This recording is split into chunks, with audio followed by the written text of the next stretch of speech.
One more example involving a problem where we need to break it into parts. Go ahead and read through this.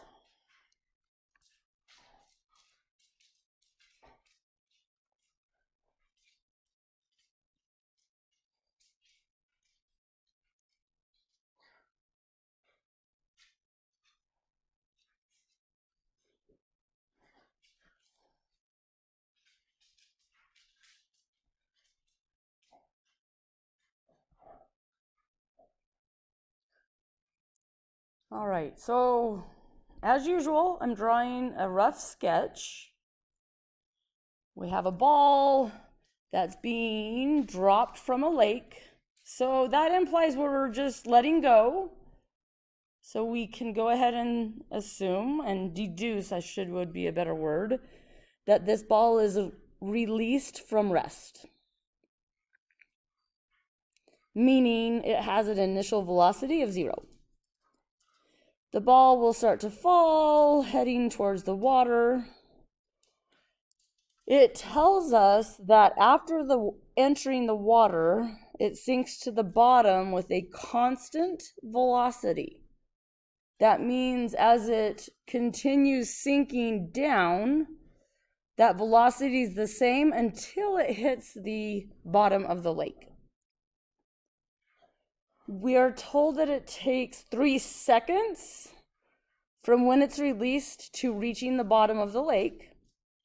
And we want ultimately to know how deep this is, this lake.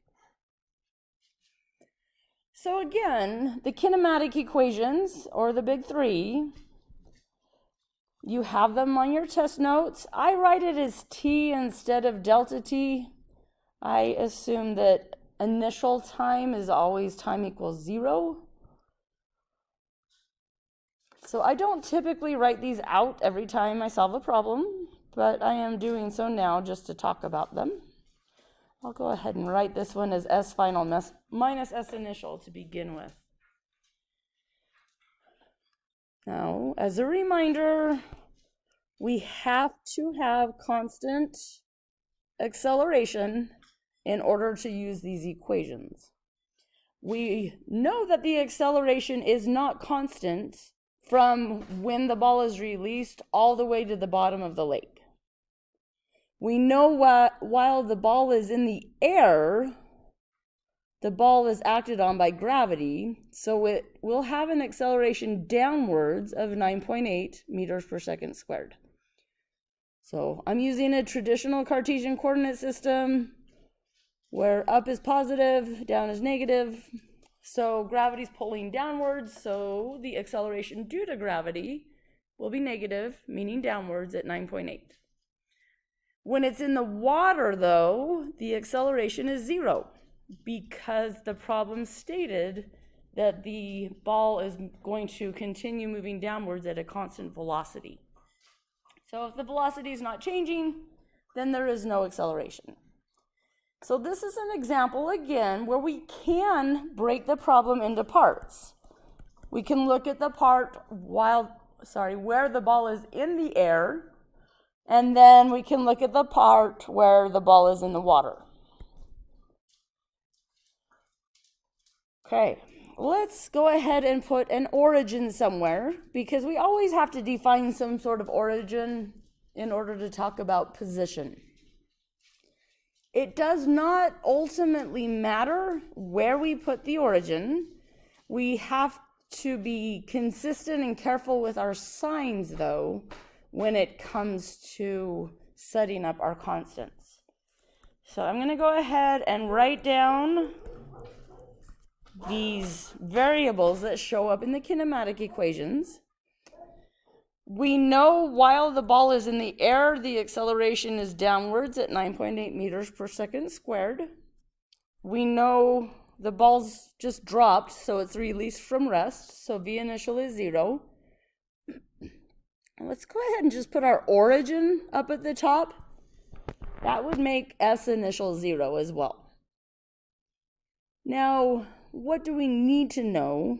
Well, it tells us that the velocity the ball has while continuing to sink to the bottom is the velocity it had when it hit the water. So in air, V final means the velocity of this ball as it is that split second before hitting the water. So ultimately, we want to know this V final to carry that into the second part of the problem while the ball continues with a constant velocity in the water. We do know the distance, the final position. The final position of the air is that water level. We know that water level is 5 meters below the release point. So our S final is negative because this ball is below where it started, and it's negative 5 meters. Now, one thing to really be careful with, this time they give us, it tells us it's 3 seconds from when the ball is released to when it reaches the bottom of the lake. So it's actually 3 seconds for the entire trip. It's not, that doesn't look like 3. Let me fix that. It's not 3 seconds for either one of the parts. It will turn out that finding the time is going to be helpful, though we can discover that later. But I'm just setting that aside because I know we will use it. All right, so let's see. We want V final, and we can go ahead and find time if we would like. We have S final, so we want V final. I'm going to come over to our equations. We want V final. We know V initial is 0. We know acceleration, but we do not know time. So right now we have 2 unknowns. We do know S final. We know S initial. We know V initial, but not time. We know acceleration. So there's 1 unknown here. So we could totally solve that middle equation for time. This bottom equation, we are looking for V final. We know V initial. We know A. We know S final and S initial. So this bottom equation will work perfectly for finding V final. I'm going to go ahead and use that one. Get the water out of the way for just a minute. So V final squared is V initial squared plus 2A S final minus S initial. Again, I wouldn't typically have all 3 kinematic equations written out on my paper. And so I'm being consistent to go ahead and write out the equation I plan on using right now. I'm going to throw in the zeros that we've chosen or that we know, just to simplify things. We are looking for V final. Do keep in mind that when we take the square root of something, the answer we want or are looking for can be the positive or negative answer. Think about in this case. V final represents the velocity, meaning how fast and what direction. The velocity of the ball, that split second before it hits the water. We know the ball is headed downwards, so I'm going to go ahead and choose the negative sign. We know the acceleration is downwards at 9.8.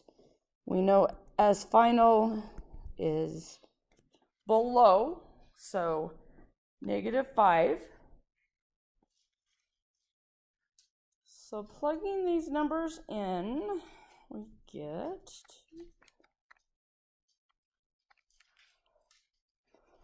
V final negative because it's headed downwards. I am keeping a few digits because I am not at a final answer. We want to be very careful to not round very much in the intermediary steps. So again, I'm keeping a few digits. We can now say that if I list out the variables again, because the acceleration is constant while the ball is moving in the water, we can now say that V initial is downwards at 9.8995. If we keep the same original origin, S initial is going to be -5. S final will be ultimately what we're looking for. We want to know how deep the water is. It is technically correct and valid to go ahead and choose a new origin for this second part. In fact, I think I will for this part because the problem is simply asking us for how deep the lake is. So if I just say it's starting at the top of the lake, S final will be how far it's traveled to get to the bottom of the lake. We will get a negative answer, but that's fine. That just means we're ending up below where we started. V initial is downwards. It is the velocity the ball had when it hit right that split second before it hit the water. The problem tells us that the ball continues with a constant velocity, which means the acceleration is 0. So technically, V final has to be the same as V initial. If you don't notice that right off the bat, when you come over to the kinematic equations, suppose we look at the first kinematic equation, as soon as we put in 0 for A, we find that V final has to equal V initial. Similarly, if we come to this third kinematic equation and we plug in 0 for A, that last term goes away and we find out again that V final equals V initial. So for the water portion, the only kinematic equation that we end up being able to calculate anything from is the middle one. Now, of course, A is 0, so that term goes away, that third term. We're calling the initial position 0. So I've shifted my origin such that 0, the origin, is at the top of the water. So S final, we can calculate because we know V initial, but we run into an issue right here. We need to know the time, but this needs to specifically be the time while the ball is in the water, not the total time it was moving. So knowing this, we do need to go back to find T1, meaning the time it took to get from the diving board to the water. So we want to come over back to the air portion to find time. We have V final, we have V initial, we have acceleration. So it's totally easy to find the time here. The time will be V final over the acceleration.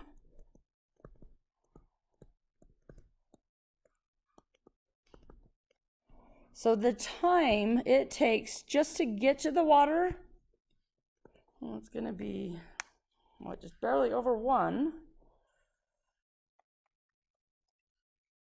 Yeah, 1.01 seconds.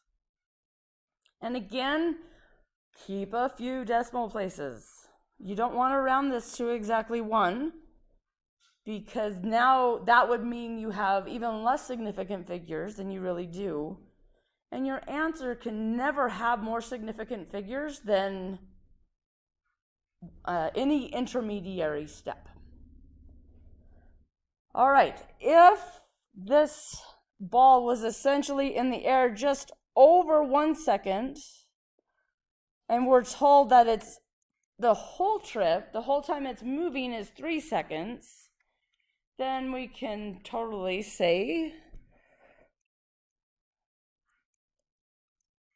that it takes just barely under 2 seconds to sink to the bottom of the lake.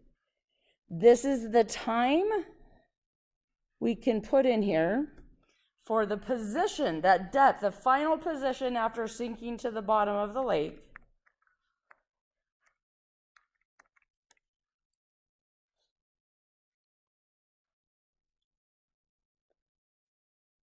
Now, I do at this point, my calculator has a bunch of zeros after the 7 and then a 5.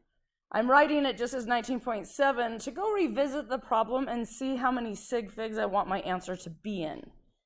So the first number we're given is 5.0 meters. That's 2 sig figs. The 3 seconds is 2 sig figs. So we do want to round our answer to 2 sig figs. The negative sign simply means that the ball ends up at a location lower than where it started, which totally makes sense. We don't need to have the negative sign in our answer, because depth, how deep something is only a scalar. We already know that we have to go down to the bottom to find the bottom. So the depth of this lake is 20 meters in terms of 2 sig figs.